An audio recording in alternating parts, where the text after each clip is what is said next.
जो फसलों को ज़्यादा पानी चाहिए, जैसे कि मक्का एग्जाम्पल में, उस फसल के लिए हम इसको यूज़ कर सकते हैं। तो कैसे अनुमान लगाते हैं कि इस मिट्टी में ये पौधा उग सकता है? ये डीएपी, इसमें तो नाइट्रोजन और फास्फोरस दोनों के काम आता है।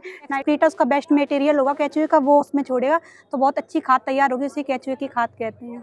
सर ये एमएससी करेंगे, बीएससी के बाद टीचिंग की सोची है प्रोफेसर बनने की। ये प्रदर्शनी है मृदा विज्ञान एवं कृषि रसायन विज्ञान। सर हमारे साथ मौजूद हैं, बातचीत करेंगे, जानेंगे सर किस तरह बच्चों को जानकारी दी जा रही, क्या कुछ है इस प्रदर्शनी में। सबसे पहले तो मैं डॉक्टर संतोष चंदेल जी, असिस्टेंट प्रोफेसर कृषि रसायन विभाग में हूँ। बच्चों को मिट्टी से जुड़ी हुई उन सारी चीज़ों को बताया जाता है जो ज़रूरी हैं। जैसे सपोज सबको पता है कि प्लांट्स को सरवाइव करने के लिए, जीने के लिए, खाने के लिए न्यूट्रिएंट्स चाहिए, और वो सारे के सारे न्यूट्रिएंट्स मिट्टी से ही मिलने हैं। चाहे पौधे का ले लीजिए, चाहे हमें आपको लेना हो या जानवर को लिए, सबको कहाँ से मिलना है? जो भी मिलेगा वो मिट्टी से ही मिलेगा। तो जब तक हम मिट्टी की जांच नहीं करेंगे, हमें पता नहीं चलेगा पहले से कि ऑलरेडी मिट्टी में जो न्यूट्रिएंट्स है वो है भी कि नहीं है। और अगर नहीं है तो हम जांच करके पता लगाते हैं कि वो नहीं है, तो हम कहाँ से उसको पूरा करेंगे।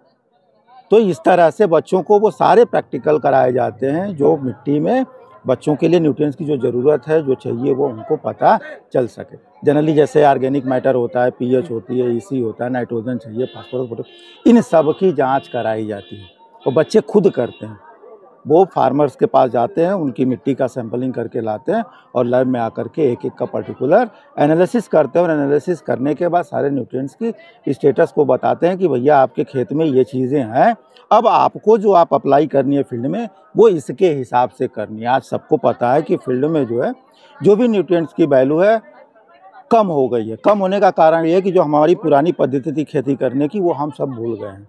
आज के समय में हम वो सारी चीज़ें, मॉडर्न युग के चक्कर में हम केमिकल पे ज़्यादा डिपेंड हो गए, और जो हमारी चीज़ें थी वो हमने खेत में डालना छोड़ दिया था। अब उसके वजह से हुआ क्या कि एक समय तक तो मिट्टी में जो उसकी उत्पादन क्षमता थी उसने तो दिया, लेकिन कुछ समय बाद वो धीरे धीरे, चाहे हम उसमें कितना भी केमिकल डाल लें, फर्टिलाइज़र डाल लें, प्रोडक्शन हमारा क्या हुआ, डिक्रीज करने लगा। कारण उसका यह था कि मिट्टी की हेल्थ जो है वो ख़राब हो गई, और ख़राब होने का कारण यह है कि जो हमारा सोर्स था, जितने ऑर्गेनिक सोर्सेज थे, उसको हमने फील्ड में अप्लाई करना कम कर दिया। हम बाहरी चीज़ों पे डिपेंड हो गए, जिसकी वजह से उसकी हेल्थ ख़राब हो गई। और सबको पता है कि जब किसी की हेल्थ ख़राब हो जाएगी तो सीधी सी बात है कि उसकी प्रोडक्शन का असर पड़ेगा, प्लस सब पे पड़ेगा। पौधे के ऊपर पड़ेगा, उस बीमार पौधे को जब जानवर खाएगा उसके ऊपर पड़ेगा, उस जानवर से हम दूध लें हमारे ऊपर पड़ेगा। तो इस तरह से सब लोग प्रभावित हो रहे हैं। तो अगर हम मिट्टी को सही रखें तो सारी समस्याओं से हम निजात पा सकते हैं, और उसको निजात पाने का सिर्फ एक ही तरीका है कि हम अपने पुरानी पद्धति को अपनाना पड़ेगा। तो सर किस तरह जांच करते हैं, जैसे जो उपकरण रखे, कुछ दिखाना चाहेंगे आप? बिल्कुल। अब जैसे सपोज ये पीएच हमें बतानी है, ये पानी का रखा हुआ था, इसमें हमने डाल दिया यूनिवर्सल इंडिकेटर। ये अब इस पे बने हुए इस कलर से मैच करा के हम बता सकते हैं कि इस पर्टिकुलर पानी का पीएच कितना है। जैसे सपोज ये बता रहा है 7, यानी कि ये न्यूट्रल पानी है। उसी तरह से मिट्टी का भी हम क्या करते हैं, मिट्टी को पानी में मिला करके उसका घोल बना लेते हैं। घोल बनाने के बाद उसमें भी ये इंडिकेटर डालेंगे तो वो बताएगा कि हमारा पीएच उसका कितना है।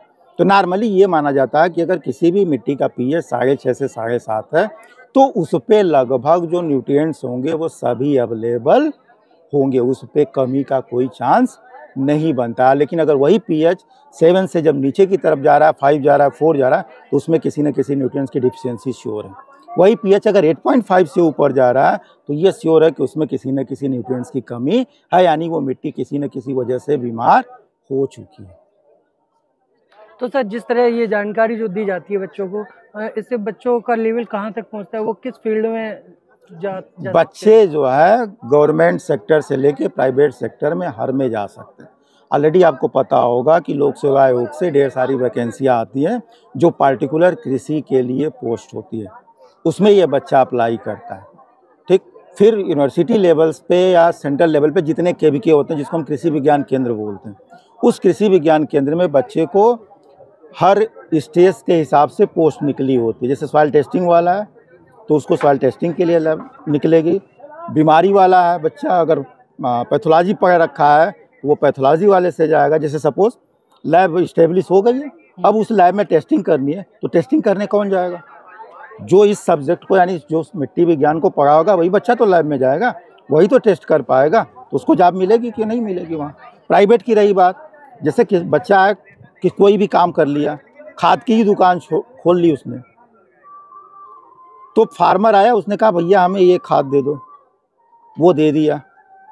बच्चे को अगर नहीं पता है, उसने मांगा कि हमें DAP दे दो, SSP दे दो, समथिंग कुछ दूसरा दे दो, तो अगर उसको नहीं पता है फार्मर को, अगर जो कर रहा है दुकान खोला हुआ बच्चा, उसको पता कि नहीं आप ये वाला ले जाओगे तो इनपुट आपको अच्छा मिलेगा, तो फार्मर्स को भी फ़ायदा होगा प्लस बच्चे को भी लाभ मिलेगी। इसके अलावा ये बच्चे अगर चाहें तो अपना खुद का एक लैब इस्टेब्लिश कर सकते हैं, और करके ऑलरेडी आपको पता है कि फार्मर सब लोग भी परेशान हैं कि हमारा प्रोडक्शन नहीं बढ़ रहा, प्रोडक्शन क्यों नहीं बढ़ रहा? क्योंकि हमारी मिट्टी ख़राब हो गई है।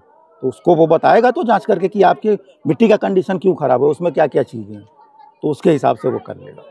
और सर आगे क्या क्या है जैसे प्रदर्शनी में? जैसे ये सपोज बायो फर्टिलाइज़र रखा हुआ है, इसको बोलते हैं माइकोराइज़ा। ठीक, इस माइकोराइज़ा का काम ये है कि जब हम इसको फील्ड में डालते हैं, इस पे देखिए फिगर भी बने हुए हैं, तो ये माइकोराइज़ा पर्टिकुलर ये जितने न्यूट्रिएंट्स इस पे लिखे हुए हैं, पोटेशियम लिखा, फास्फोरस, मैग्नीशियम, कॉपर, जिंक, इनकी ये अवेलेबिलिटी को बढ़ा देता है। अगर ये माइकोराइज़ा की मिट्टी में कमी है, तो अगर ये है भी तो इसमें बहुत से ऐसे हैं जिसको पौधा नहीं ले पाएगा, पड़ा हुआ है लेकिन वो नहीं ले पाएगा। वो इसलिए नहीं ले पाएगा कि उसको सल्बुलाइज करने के लिए जो उसमें माइक्रो ऑर्गेनिजम्स चाहिए वो वहाँ पे प्रेजेंट नहीं है। अगर वो रहेगा तो ये सारे न्यूट्रिएंट्स उसको आसानी से क्या होंगे, अवेलेबल हो जाए। सर ये किस चीज़ का पौधा है? कैसे? ये तो मस्टर्ड का पौधा है, ऐसे जनरली सोवर प्लांट्स के रूप में लगाया जाता है गमले में। ये बस पौधे को इसलिए लगाया गया कि हम एक पौधे से क्या क्या चीज़ें ले सकते हैं, क्या क्या चीज़ें हमें मिलती है। जैसे सपोज देखिए इस पर विटामिन लिखा है, फैट्स लिखा है, मिनरल्स लिखा है, प्रोटीन लिखा है, जो सारी चीज़ें हमारी नीड की हैं। हमें कपड़ा चाहिए, वो कपड़ा हमें कहाँ से मिलता है? पौधों से ही तो मिलता है। घर बनानी है, लकड़ी हमें कहाँ से मिलती है? पौधों से ही तो मिलती है, फिर पौधों से ही तो मिलता है। हमें प्रोटीन चाहिए, फैट चाहिए, विटामिन चाहिए, मिनरल से जो भी हम चीज़ें खाते हैं वो हमें कहाँ से मिलेगा? पौधे से मिलेगा। और ये पौधा कहाँ से ले रहा है? इस मिट्टी से ले रहा है। इस पौधे को ये सारी चीज़ें कहाँ से मिल रही हैं? इस मिट्टी से मिल रही हैं। तो इसलिए ये बस ये दिखाने के लिए लगाया गया पौधा कि इन सारी चीज़ों को किस लिए करते हैं। ये जनरली सोवर प्लांट्स है।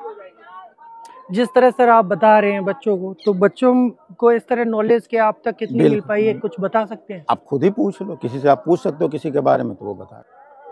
जैसे कि हम लोग जानते हैं ये हाइड्रोजल है एक, तो हाइड्रोजल का काम होता है जैसे कि जो फसलों को ज़्यादा पानी चाहिए, जैसे कि मक्का एग्जाम्पल में, उस फसल के लिए हम इसको यूज़ कर सकते हैं। जैसे कि जब हम लोग जब पौध करेंगे तो वहाँ पे डाल देंगे, जब भी पानी की आवश्यकता होगी प्लांट को तो वो खुद एब्जॉर्ब कर लेगा। उसके एब्जॉर्ब करने के साथ साथ न्यूट्रिएंट को भी पूरे प्लांट में भेजेगा। तो हम इसमें यूज़ करेंगे 1 एकड़ में 2 kg के लमसम यूज़ कर सकते हैं इसको, हाइड्रोजेल को। और ये है DAP, इसमें तो नाइट्रोजन और फॉस्फोरस दोनों के काम आता है। नाइट्रोजन 18% होती है और फॉस्फोरस 46% होती है। ये म्यूरेट ऑफ पोटास है, इसका 60% देता है पोटास सॉरी। और ये मस्टर्ड केक है, ये मतलब मस्टर्ड में जब हम ऑयल निकाल लेते हैं तो उसके बाद जो खली मिलती है, इसका खेत में यूज़ करने से बहुत अच्छी मतलब फसल होती है। और ये वर्मी कंपोस्ट है, ये केचुए के जैसे हम लोग मिट्टी है उसमें केचुए को छोड़ देंगे, फिर जो भी एक्सक्रीटा उसका बेस्ट मटेरियल होगा केचुए का वो उसमें छोड़ेगा, तो बहुत अच्छी खाद तैयार होगी, उसी केचुए की खाद कहते हैं। नहीं, और जैसे सर ने बताया कि मिट्टी वगैरह की जांच करते हैं, तो कैसे अनुमान लगाते हैं कि इस मिट्टी में ये पौधा उग सकता है? तो pH लेवल के अकॉर्डिंग ही, जैसे pH लेवल है उसी के अकॉर्डिंग सभी का होता है कि इस फसल में इस मिट्टी में करेंगे, इसको इसमें करेंगे। अम्लीय पौधा है तो अम्लीय एसिडिक सॉइल में करेंगे। कुछ पौधे भी उसमें ऐसे होते हैं कि जिसके हिसाब से वो काम करते हैं। तो जो आप ये पढ़ाई कर रही हैं एग्रीकल्चर से, क्या सोचा आपने, क्या बनना चाहती हैं इस फील्ड में आगे? सर ये MSc करेंगे, BSc के बाद टीचिंग की सोची है, प्रोफेसर बनने की। तो देख सकते हैं ये बकेवर जनता कॉलेज में जो प्रदर्शनी है लगी हुई है, और इसके अलावा और भी कई सारी ऐसी प्रदर्शनी है जहां हम बातचीत करेंगे और आपको दिखाएंगे क्या क्या प्रदर्शनी के अंदर जो है वो यहाँ पर दिखाया गया, उसके बारे में भी पूरी तरीके से बताया जाएगा।